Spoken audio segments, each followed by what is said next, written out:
Naam Mr. Karibu sana. Sijui unaitwa nani? Asante. Mimi naitwa Albert Mwamburi, nafanyia kazi shirika laitwa Jumuiya ya Kaunti za Pwani. Ndio. Hilo ni shirika ambalo linashirikisha kaunti zote 6 za Pwani, ikiwa ni Mombasa, Kwale, Kilifi, Tana River, Lamu na Taita Taveta. Ndio, ni vizuri sana. Na sijui labda utuelezee kwa kifupi, leo hii uko hapa kwa niaba ya nini? Ni mwaliko ama nyinyi ni host hapa ama? Niko hapa kutokana na mwaliko uliotoka kwa Swahili Port Hub Foundation. Ndio. Kwa kuwa tumekuwa na wageni kutoka Amerika, kutoka shule inaitwa Shenandoah University ambayo iko Virginia huko US. Mashaallah, hiyo ni vizuri sana. Wamekuwa wageni wetu kwa wiki moja. Kama Jumuiya ya Kaunti za Pwani tumecoordinate hiyo visit yao.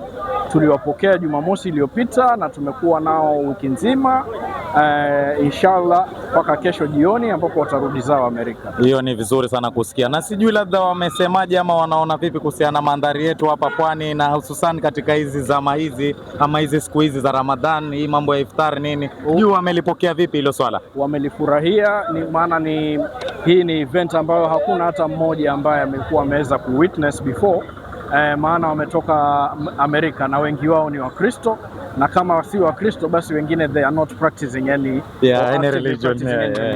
So wameshangazwa sana ama inaitwa pleasantly surprised. Ndio. Ule umoja wameona umedhihirika kwa tukio kama hili ama event kama hii, hasa kuona makasisi wanakaa na Muslim clerics wanasubiri masaa ya kubreakfast na wana breakfast pamoja.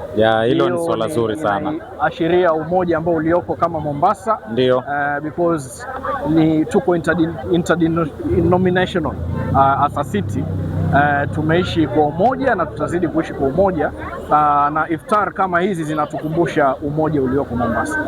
Natumai mnafanya kazi nzuri sana, na labda niulize swali la mwisho. Kwa hiyo mtakuwa mkiendelea labda na hizi program ama?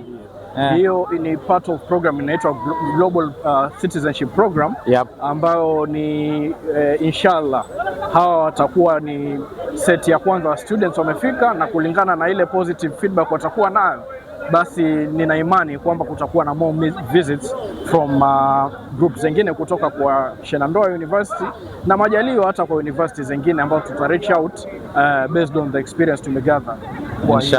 Inshallah. Ni vizuri sana. Shukran sana Mr. Albert. Nashukuru kwa kuwa na wewe. Uwe na wakati mwema. Asante. Na mpenzi mtazamaji, usahau kusubscribe katika channel yetu ya Mafans Mtaani KE. Tunapatikana pale Instagram, Facebook, TikTok na YouTube @Mafans Mtaani KE. Usahau kulike, comment na kusubscribe kwa channel yetu.